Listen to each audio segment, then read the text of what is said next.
भारताचा governor general, ठीक आहे, भारताचा गव्हर्नर जनरल कोण होता?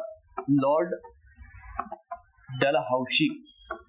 कारण तो लक्षात घ्या, ज्या ज्या गोष्टी त्यांनी करायच्या सुरुवात केल्या ना त्या त्यांनीच सुरू केल्या, कारण तो हौशी होता. सरळ सरळ लक्षात घेतो, हौशी होता. त्याला फिरायला जायचं होतं म्हणून त्यांनी रेल्वे आणली, त्याला पत्र पाठवायचं होतं म्हणून त्यांनी पोस्ट ऑफिस आणलेलं होतं, त्याला घर पाहिजे होतं राहायला म्हणून त्यांनी सार्वजनिक बांधकाम विभाग स्थापन करण्यात आला, त्याच्या मुलीचा परत विधवा मुलीचं लग्न करायचं होतं म्हणून त्यांनी काय केलं? विधवा पुनर्विवाह कायदा केला.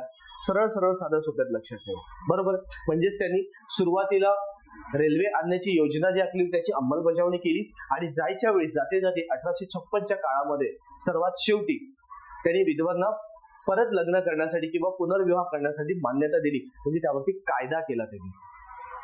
आले लक्षात? पुढे लक्षात घ्या, डलहौसी हा भारताचा गव्हर्नर जनरल होता. मग महाराष्ट्रामध्ये कोण होतं?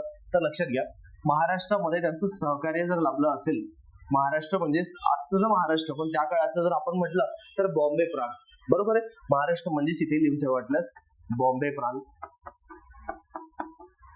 मग बॉम्बे प्रांतामध्ये कोणती दोन व्यक्तीचा सहभाग लागलेला होता? एक म्हणजे जो ब्रिटिश गव्हर्नर होता, म्हणजे बॉम्बे प्रांताचा गव्हर्नर लॉर्ड एल्फिन्स्टन, ठीक आहे, म्हणजे बॉम्बे प्रांत गव्हर्नर, त्याचं नाव आलेलं होतं लॉर्ड एल्फिन्स्टन.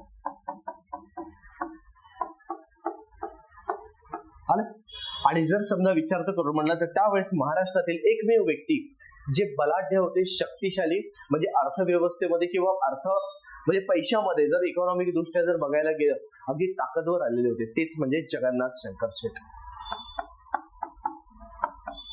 जगन्नाथ शंकर शेठ हे व्यक्ती, ह्या दोन व्यक्तीचं सहकार्य लाभलेलं होतं रेल्वे सुरू करण्यामध्ये. आलं लक्षात? अशा पद्धतीने तुम्हाला हा रेल्वेचा त्यांनी सुरुवात केली महाराष्ट्रामध्ये, म्हणजे भारतामध्ये त्यावेळेस. मग परत आता मागे जाऊ, मग यांनी रेल्वेची अंमलबजावणी केली 1853ला, ठीक आहे. आता पुढे बघा,